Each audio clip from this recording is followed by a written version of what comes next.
আজকাল ড্রোন লাগিয়ে পুলিশ গাঁজা বাগান চিহ্নিত করছে, কিন্তু অবাক করার বিষয় এই গাঁজা কারবারের বড় মাথাকে পুলিশ তুলে আনতে পারছেন না। বিশ্বজিৎ, তাপস, শক্তিময়ের মতো অনেক গাঁজা কারবারি পুলিশের দুর্বলতার কারণে আঙ্গুল ফুলে কলা গাছে পরিণত হয়েছেন। গাঁজা প্রতিদিন ধরা পড়ছে কোথাও না কোথাও। এত সব পুলিশি অভিযান, চেকিং, এত সব ধরপাকড়, লক্ষ লক্ষ গাঁজা গাছ কাটা হচ্ছে, বেশিরভাগই সরকারি খাস জমিতে লাগানো। তবে যত সংখ্যক অভিযান হচ্ছে তত সংখ্যক অভিযুক্তকে আজ পর্যন্ত ধরা সম্ভব হয়নি। আরও বড় কথা, গাঁজা কারবার রাজ্যে কে বা কারা চালাচ্ছে, এর সবচেয়ে বড় মাথা কে বা কারা, তা রাজ্যের মানুষ জানতে পারেনি। যদিও মাঝে মধ্যে দেশের সর্বোচ্চ গোয়েন্দা সংস্থা ও আর্থিক গোয়েন্দা সংস্থা তুলে নিয়ে যাচ্ছে গাঁজা কারবারির কিছু সাকরেদদের, তবে বড় মাথা কারা এ সম্পর্কে রাজ্যের পুলিশ বড় কোনো তথ্য আজ পর্যন্ত কেন তুলে আনতে পারেনি, সেটা মারাত্মক ধরনের একটি রহস্য।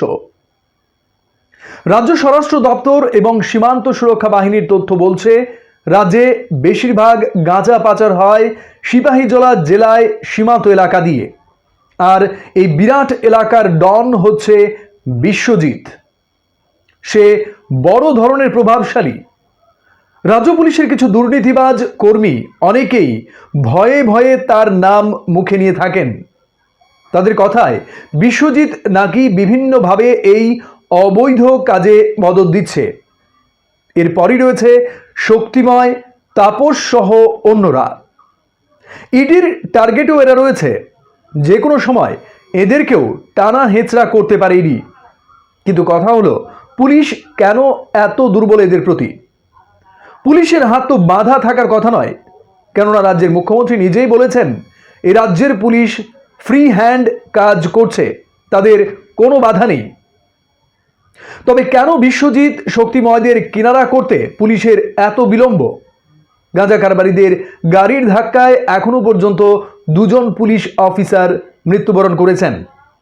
এইসব মৃত্যুর তদন্ত তথাকথিত ওই ডনের কারণেই নাকি বেশি দূর এগোয়নি। স্বাভাবিক কারণে প্রশ্ন উঠেছে, তবে কি এইসব মৃত্যুকাণ্ডের জন্য যারা দায়ী তাদেরকে ছাড় দিতে চাইছে দুর্নীতিবাজ পুলিশ অফিসারেরা? Bureau report, headlines, Tripura national.